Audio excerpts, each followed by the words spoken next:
It always begins in silence, an exchange of glances, a subtle tension in the air. She looks at you, but not as you are. No, her gaze penetrates with intention, searching not for the man before her, but for the one she hopes to create. You feel it in her eyes, a strange mixture of admiration and expectation, a gaze that sees not your soul, but your potential. You are not being seen, you are being scanned, measured, evaluated, like a blank page waiting for her myth to be written upon it. What she loves is not you, it's the image, the possibility, the untold story where you play the lead she has been scripting in her mind since childhood.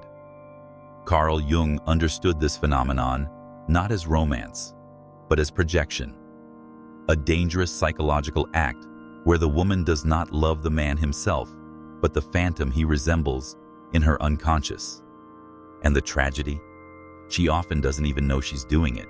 She selects you, but not for your truth.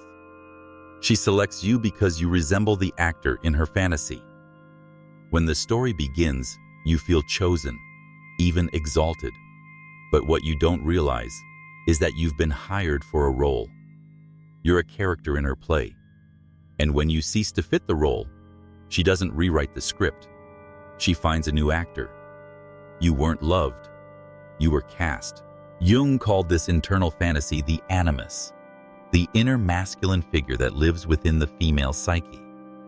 When the Animus is unexamined, it controls her desires, distorts her perception, and drives her to seek not partners, but symbols.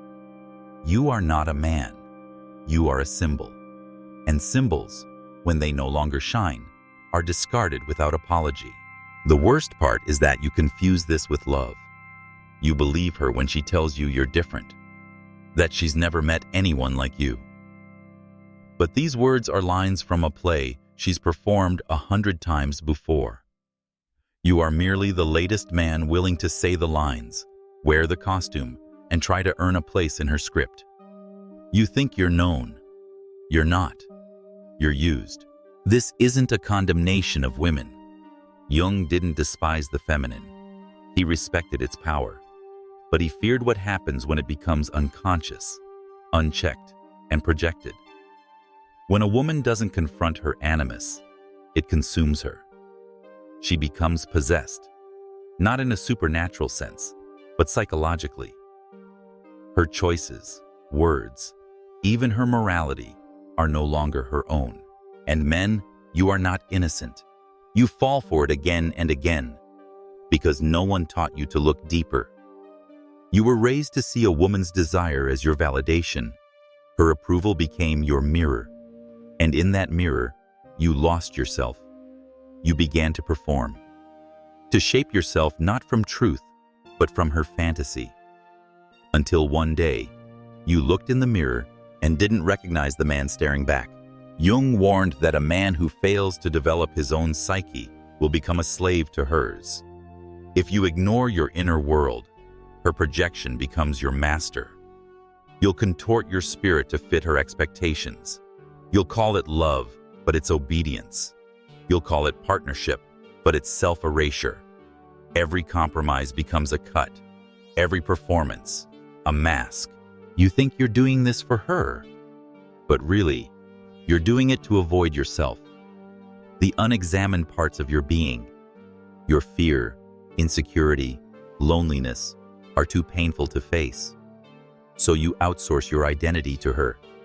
You beg her to love you because you cannot yet love yourself. And in that plea, you surrender the most sacred thing you have, your soul. But here's the harsh truth. No woman can carry the weight of a man who refuses to carry himself. She may try, for a time, but eventually, the illusion becomes too heavy. And when she drops it, you'll feel betrayed. You'll rage. But in truth, she gave you a gift. She gave you the mirror. And in that shattered reflection, you have your first real chance to see who you are. Real love doesn't begin in projection. It begins after projection dies. When the fantasy crumbles, When the mask is removed and you're no longer playing the role, what's left? That's when love has a chance. But for most, they never get that far. They run when the illusion breaks. They search for a new actor, a new stage, a new play. Few have the courage to sit in the silence that follows and ask, "Who are you really?" This is why most relationships collapse. Not because of incompatibility or betrayal, but because they were never real. They were theater. Two people performing, projecting, dreaming, and avoiding. Avoiding the inner work, avoiding the mirror, avoiding the terrifying task of standing naked, emotionally, spiritually, psychologically, and saying, "This is me." When a woman projects her animus, she often seeks strength, vision, and purpose, but not in herself. She seeks it in a man. And when he fails to embody these qualities perfectly, her admiration turns to criticism. The god becomes a fool. The pedestal turns to ashes. But the fault isn't his. It was the impossible expectation she placed upon him. He never had a chance. The man, unaware, believes her disillusionment is his failure. So he tries harder. He climbs higher. He sacrifices more. And in doing so, he falls further from himself. He becomes a ghost wearing armor, a hollow figure chasing her love like a drug. But no achievement will ever satisfy a projection, because the projection was never about you, it was about her. There's a way out, but it requires both to awaken. The woman must confront her animus and ask, "What do I believe about men? Where did these beliefs come from? Who taught me this story?" She must go inward, unearth the myths, dismantle the fantasies, and discover her own inner masculine, conscious, balanced, and whole. And the man must do the same. He must stop performing, stop chasing, stop molding himself to fit a woman's idea of worth. He must descend into his own darkness, face his fears, and emerge with something real. A soul that no longer begs to be loved, but chooses to love from fullness. A man who no longer fears rejection, because he is no longer seeking approval. This is what Jung called individuation, the sacred path of becoming oneself. It is not romantic. It is not easy. It is not popular. It is the lonely road away from the crowd, away from validation, away from myth. But on this path, true relationship becomes possible. Two whole beings. No projections. No scripts. Just presence. A woman who has met her animus does not seek a hero. She already knows her own power. And a man who has met his soul does not need to impress. He already stands firm in his being. Together, they don't complete each other. They expand each other. They don't fuse. They dance. Each respecting the other's mystery. Each holding space for the other's becoming. But if they do not do this work, they will repeat the pattern. She will keep looking for gods, and he will keep pretending to be one. She will keep being disappointed, and he will keep being confused. And in the ruins of yet another failed fantasy, they will wonder, why does it always end this way? Because fantasy isn't love. Projection isn't intimacy, and performance isn't presence. Love demands something far more dangerous. Truth. And truth demands the death of illusion.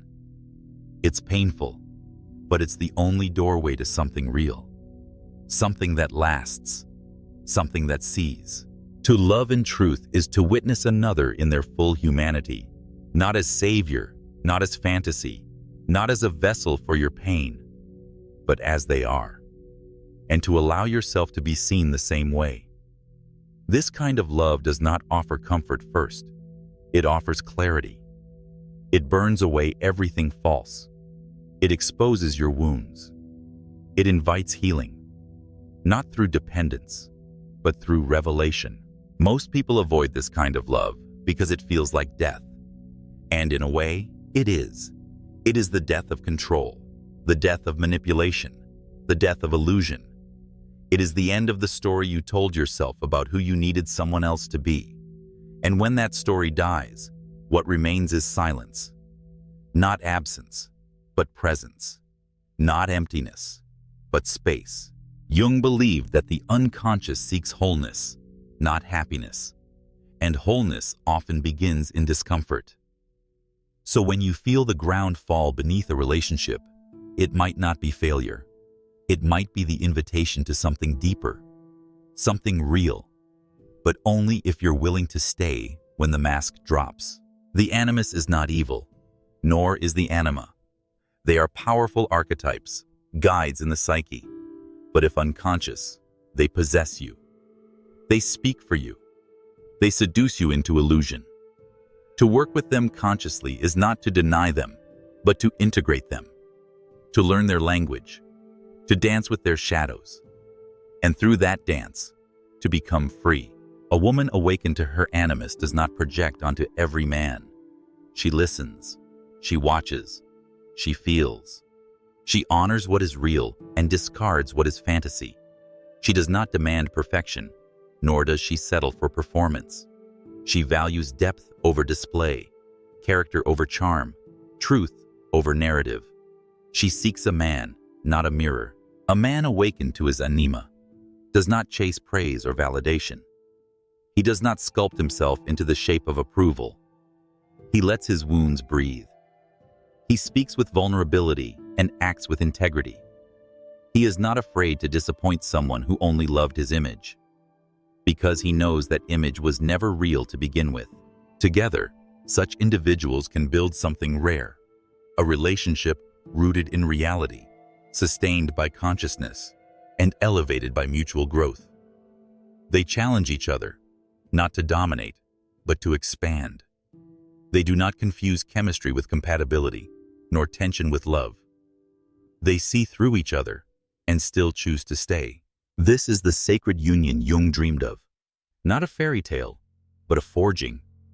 Two people becoming whole on their own and then choosing to walk together, not because they complete one another, but because they respect each other's completeness. This union is not built on fantasy, it's built on fire. And only those who've walked through that fire can hold it. In the end, every projection is a cry for something unresolved.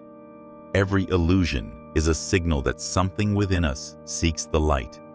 So let the illusion burn. Let the fantasy collapse. Let the dream die. And when the ashes settle, you'll see something far more beautiful than perfection. You'll see truth. And truth, when met with open eyes and a willing heart, becomes the foundation for a love that does not fade, a connection that does not fracture, and a life that is not lived in shadows. It is not easy, but it is worth everything.